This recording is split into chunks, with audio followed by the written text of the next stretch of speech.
सरकारनं शब्द न पाळल्यास जरांगे पाटलांनी मुंबईत आंदोलनाचा इशारा दिलाय। मात्र त्यावर राज ठाकरेंनी बोलताना ते काय सांता क्लॉज आहेत का असं विधान केलं आणि त्यावरून मराठा आंदोलकांनी नाराजी व्यक्त केली आहे। बघूया।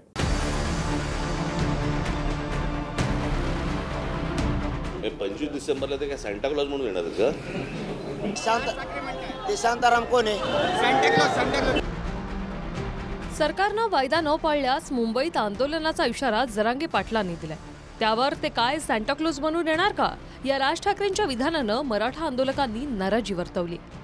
तर राज ठाकरे काय बोलले हे पुन्हा नीट ऐकून त्यावर प्रतिक्रिया देईन असं जरांगे पाटलांनी म्हटलंय।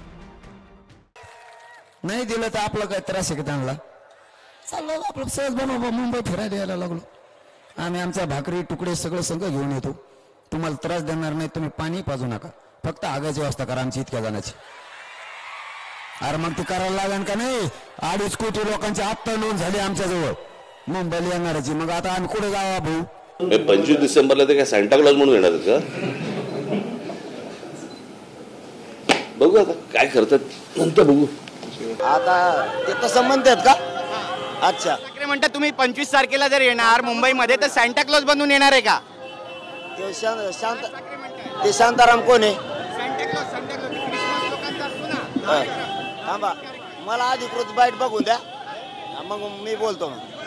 25 डिसेंबरला ते काय सांता क्लॉज म्हणून येणार का?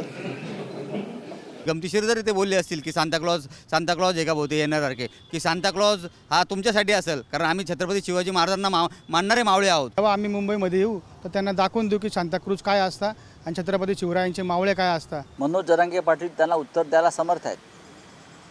मनोज जरांगे हा एक फाटका माणूस आहे, तो त्याच्या समाजासाठी लढतो आहे।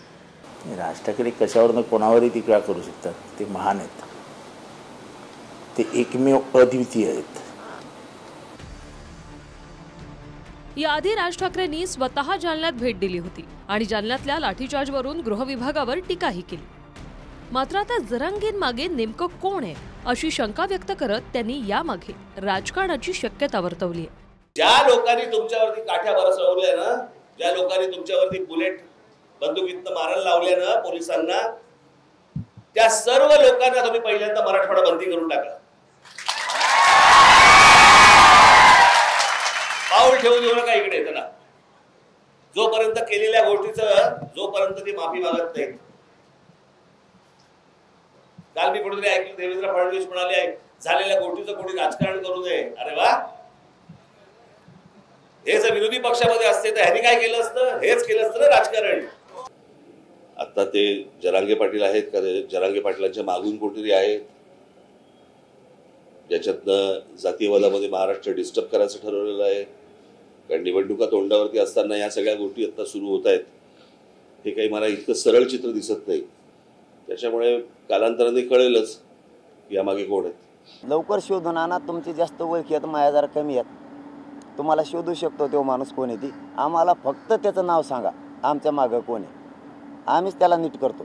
कारण आमच्या मागं एकच आहे, मराठा समाज, हे आम्हाला माहिती आहे। कारण काय असतं, दुसऱ्यांनी जर माणसाला शिकवलं तर त्याला बोलता येत नाही आणि त्याला जेवढं सांगितलं तेवढंच बोलतो।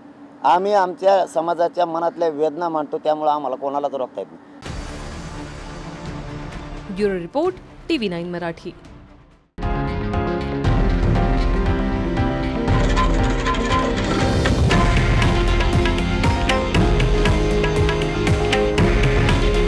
हे आहे देशातील नंबर 1 न्यूज नेटवर्क आणि आपण पाहत आहात TV9 मराठी। काळजी तुमची, हित महाराष्ट्राचं।